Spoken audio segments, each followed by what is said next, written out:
वाह वाह मम्मा, क्या स्वाद है। अरे मेरे राजा। प्रायोजक हैं cancer healer centre, new beginning. नावेशी को आपको क्या लगता है बसपा दो फाड़ होगी? ससुर दामाद एक तरफ, बहन जी का अमला एक तरफ। हाँ जी। और अगर ऐसा होगा तो क्या समाजवादी पार्टी के साथ ये जो नई बसपा बनेगी संभावनाओं के आधार पर, उसका कुछ हॉबनॉबिंग हो सकती है, कुछ गठबंधन जुड़ाव कुछ हो सकता है, जस्ट लाइक शिवसेना इन महाराष्ट्र? जी बिल्कुल ऐसा हो सकता है और सब लोगों के सामने ये एक विकल्प होगा, क्योंकि दलित वोट बैंक का एक चंक, एक हिस्सा पाने के लिए सभी लोग बेचैन हैं। भारतीय जनता पार्टी के पास तो वो पहुंच चुका है और भारतीय जनता पार्टी सफल भी है दलित समाज को अपने पक्ष में करने के लिए, लेकिन विपक्षी दलों में चाहे कांग्रेस हो, चाहे सपा हो, चाहे वो चंद्रशेखर का छोटा सा एक राजनीतिक दल हो, सभी लोग चाहते हैं कि दलित उनके साथ आए और एक अच्छा मौका होगा कि एक बसपा, एक बहुजन समाज का राजनीतिक विंग जिसके साथ भी जाएगा उसको कहीं ना कहीं दलितों का 10-20% वोट मिलने की उम्मीद होगी। इसलिए पलके तो सब बिछाएंगे, लेकिन समाजवादी पार्टी क्योंकि एक बड़ा विपक्षी दल है, उसकी संभावना अच्छी है चुनाव लड़ने में और बीजेपी को टक्कर देने में, इसलिए समाजवादी पार्टी के साथ में कोई हिस्सा आ सकता है। यह संभव इसलिए भी हो गया है क्योंकि बसपा के जितने भी वफादार बचे हुए हैं उनके मन में भी ये भावना लोकसभा चुनाव से पहले भी थी कि बहन जी जो कर रही हैं वो गलत कर रही हैं, उनको गठबंधन की राजनीति में आकर सत्ता की तरफ आगे बढ़ना चाहिए, क्योंकि सत्ता के वियोग में ज्यादा दिन तक कोई कैडर नहीं रह सकता। ठीक बात है जोशी जी। हमारा तजुर्बा कहता है कि बसपा से जितने बड़े लोग निकाले गए, छोटे नहीं बड़े लोग, उनमें से 99% सपा में गए। क्या? और सपा ने यह ख्याल रखा कि भुवन भास्कर जोशी को चाहे पीछे कर दें, लेकिन जो बसपा से आया उसको आगे बैठाओ, उसको माला पहनाओ और तुरंत लड्डू और ठंडा पानी पिलाओ, शरबत, क्या, ताकि उसको लगे कि भाई हमारा सम्मान है। यहाँ उदाहरण देने की जरूरत नहीं, सभी जानते हो, लालजी वर्मा से लेके और रामचल राजभर तक सब वहीं, इंद्रजीत सरोज, सब लोग वहीं से, स्वामी मौर्य। तो एक ये प्रथा रही है अघोषित कि बसपा से बगावत करके आओगे तो सपा का दरवाजा खुला पाओगे विद लड्डू और ठंडा पानी। क्या वो ऑफर जारी है? देखिए, मैं इतना कहना चाहता हूं, कोई भी राजनीतिक दल है वो सभी प्रकार के नए जो कार्यकर्ता विभिन्न पार्टियों से आता है उनको लेने का काम करता है, ये पुराना ट्रेंड है। और रही बात जो हमारी माननीय नेताजी की, माननीय लोहिया जी के, माननीय अंबेडकर साहब के, माननीय अखिलेश यादव जी के पीडीए के विजन में विश्वास रख के हमारी पार्टी को आएंगे, निश्चित तौर पे हम लोग उनको शामिल करने का काम करेंगे और पहले भी करा। ये तो पीडीए के विजन को जो आगे बढ़ाने का काम करेगा, संकल्प लेगा, हमारे डायनामिक लीडर माननीय अखिलेश यादव जी के नेतृत्व में विश्वास करेगा, पार्टी इसको लेने का काम करेगी। नहीं जोशी जी, जब ये सब तमाम लोग आए थे तब पीडीए नहीं था, तब पीडीए की चर्चा नहीं होती थी, जब ये लोग आए थे, है ना? क्या तब ये बिना पीडीए के आगे, क्या तब? हाँ, तब पीडीए की चर्चा कहीं नहीं थी, तब एमवाई था, तब एमवाई था, जब आर.के. चौधरी से लेके और इंद्रजीत तक ये सब लोग आए ना, या लालजी आए, या बाबू सिंह कुशवाहा आए, या रामचल आए, तब पीडीए नहीं था। ये पीडीए तो नया आया है, तब एमवाई में ही लोग लिए गए थे और अच्छे से लिए गए थे। मैं आपको अमिताभ जी और आपकी बात को बढ़ाते हुए बताना चाहता हूँ, लोहिया की विचारधारा को उन्होंने माना होगा, अंबेडकर जी की विचारधारा को उन्होंने माना होगा तभी, और माननीय मुलायम सिंह जी की विचारधारा को माना होगा, और माननीय नेताजी अखिलेश यादव जी पे विश्वास करा होगा, तभी उनको लिया होगा। ठीक, मैं जोशी जी की बात का खंडन नहीं करूंगा और समर्थन भी नहीं करूंगा, उससे इतर एक बात कह के नावेद पास आऊंगा, सेपरेट स्टेटमेंट। चाहे गंगा में उतर जाओ और त्रिवेणी का जल हाथ में ले लो, ऊपर से तुलसी का पत्ता, और कहो कि फलाने आए हमारी पार्टी में विचारधारा, ना कोई विचार है ना कोई धारा है। क्या? सीधी सपाट मैंने बात होते देखी है, क्या, कि भाई आप क्या चाहते हो हमसे वो बता दो और हमको क्या दोगे सो बता दो। नावेशी को गलत तो नहीं कह रहा? बिल्कुल। मैंने टिकट मिलते हुए आज तक विचारधारा की चर्चा नहीं सुनी, और पार्टी में ज्वाइनिंग को लेकर शर्तों में कभी विचारधारा नहीं सुना। नावेशी को आपने सुना कहीं कि ऐसे लिखाया गया हो कि दीनदयाल जी पर ऐसे लिखो, लोहिया जी पर ऐसे लिखो, अंबेडकर जी पर ऐसे लिखो फिर आओ, ऐसा सुना कभी? कभी ऐसा नहीं हुआ। बोले 10 मिनट देखिए, अंबेडकर मुख्य पर बात बोलो तो- तब बसपा में आओ, ऐसा तो कभी मैंने सुना नहीं। या आपने कहीं सुना कि नहीं कभी पहले एक ट्रायल दो? कभी सुना ऐसा? फिर आपकी कॉपी जांचेंगे। मैंने तो जो बातचीत सुनी वो बेहद प्रैक्टिकल सुनी कि भाई हमको जनरल सेक्रेटरी के कम में मंजूरी नहीं होगी। क्या बोलो? ठीक है, तुम्हारे पास माल क्या है सो बताओ, क्या दोगे पार्टी को, नवेशी को?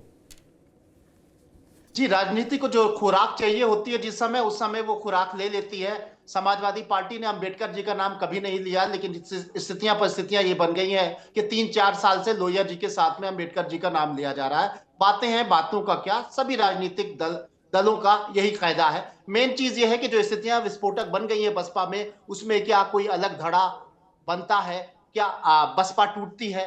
ऐसी संभावना है भी, लेकिन संभावना कम भी है। इसलिए क्योंकि एक मेन केंद्र जो है, जो जिसको कहा जा सकता है कि आकाश आनंद का एक हिस्सा, एक चंक अलग बसपा का हो सकता है। ऐसा इसलिए थोड़ा मुश्किल है क्योंकि ऑटोमेटिक आकाश आनंद की तो है ही बसपा, अब नहीं तो 10-15 साल बाद, क्योंकि आकाश आनंद की उम्र बहुत ज्यादा नहीं है और वो बहुत ही सुलझे हुए नौयुवक नजर आते हैं। और जिस तरीके से उन्होंने ट्वीट किया, और बहुत शांत ट्वीट किया, लेकिन उस शांति के पीछे भी मायावती जी ने उसको आक्रामक समझा और उस शांति को भी अशांति समझा और उसका पलटवार किया। यानी मायावती अब चाहती ही नहीं है कि आकाश आनंद पार्टीज में जमीन पर भी बैठे, दरी भी बिछाएं, बिल्कुल खत्म हो जाए किस्सा। क्योंकि जो मुझे लग रहा है, मेरे जैसे आम इंसानों को लग रहा है कि आकाश आनंद के मन में यह आ गया है कि शांत कोने में बैठे रहो, अब नहीं तो कल नहीं तो परसों, साल 10 साल 15 साल बाद तो पार्टी हमारी है ही है। और है ही किसकी? क्योंकि उसकी संपत्ति, उसकी विरासत, उसका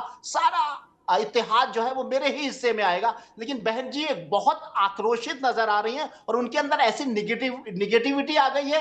वो सिद्धार्थ जी को लेकर उनके अंदर निगेटिविटी आ गई है। उनको अपने भतीजे से कोई बैर नहीं है, वो आज भी उतना ही प्यारा है, लेकिन उनको लग रहा है उनका समझे एक बड़ी साजिश करके हमारी पार्टी छीनने जा रहा है। समाजवादी पार्टी या अन्य किसी दूसरे दल के साथ वो गठबंधन करके सत्ता पर आना चाहता है और कहीं ना कहीं हमें। ठीक है नावेद भाई, रुकना होगा।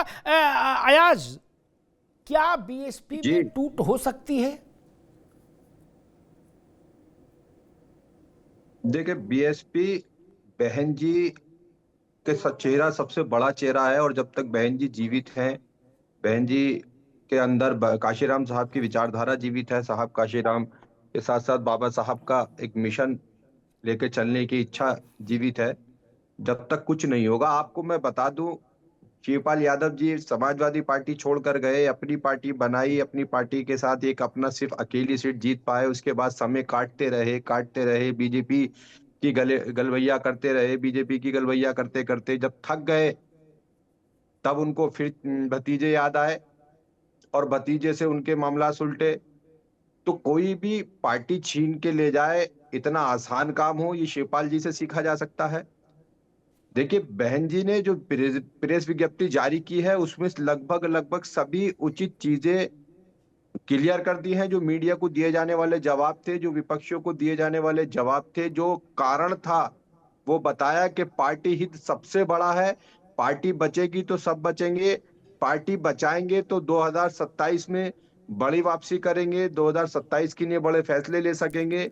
इसलिए बहन जी के जो मकसद है वो 2027 में बहुजन समाज पार्टी को सत्ता में लाना है। और बहुजन समाज पार्टी सत्ता में कैसे आए, उसमें क्या क्या चीजें जरूरी है वो बहन जी के फैसलों में है, क्योंकि बहन जी राष्ट्रीय अध्यक्ष हैं।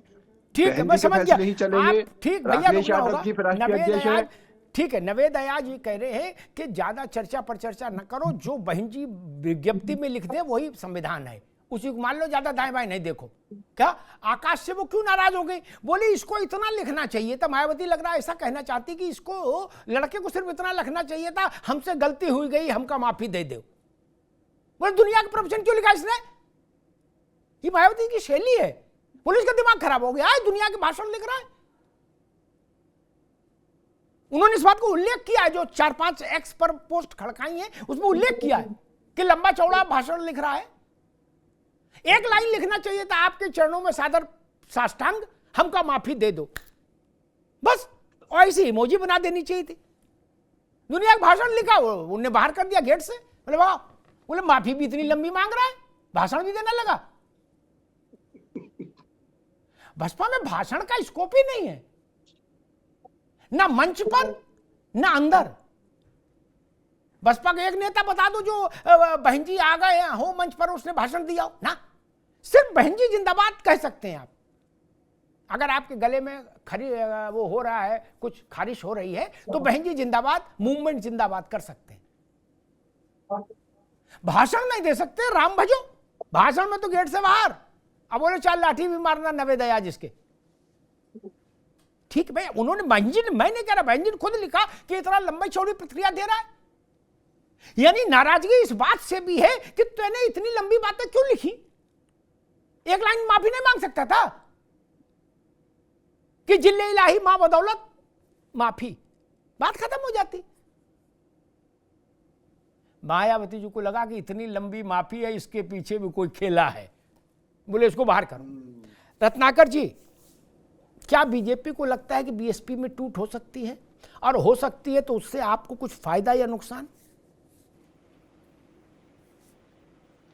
सबसे पहले तो देखिए अमिताभ जी, मैं यही कहना चाहूंगा कि आज जो बीएसपी में हो रहा है, निश्चित रूप से वह कोई मूवमेंट वाली लड़ाई नहीं है। आप क्या मूवमेंट चल रहा है, क्या मूवमेंट चल रहा है, बार बार आपने पूछा नेता बीएसपी से, लेकिन वह जवाब नहीं दे पाए। ये मूवमेंट के लिए कोई लड़ाई नहीं है। ये शुद्ध रूप से अगर जिस तरह से चर्चा हो रही है, उससे यही बाहर निकल के आ रहा है कि ये पारिवारिक जो है वह क्लेश है, और वह क्लेश जब दूर होगा तो फिर आगे मूवमेंट कैसे लड़ेंगे ये लोग, उस पर बहुत सारी चीजें निर्भर करेगी। और ये बहन मायावती जी का निर्णय होगा कि वो अपनी पार्टी को कैसे चलाती हैं, कैसे आगे लेके जाती हैं, कौन उत्तराधिकारी उनके बाद बनेगा या नहीं बनेगा।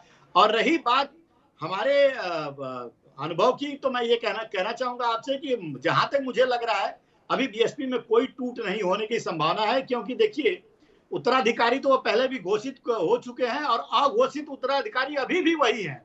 ये सिर्फ जब रत्नाकर भाई समय कम है, मन मिल जाएंगे। थोड़े में ज्यादा स्वाद, यही तो है इसकी खास बात। वाओ मामा, क्या स्वाद है। अरे मेरे राजा। प्रायोजक हैं cancer healer centre, a new beginning.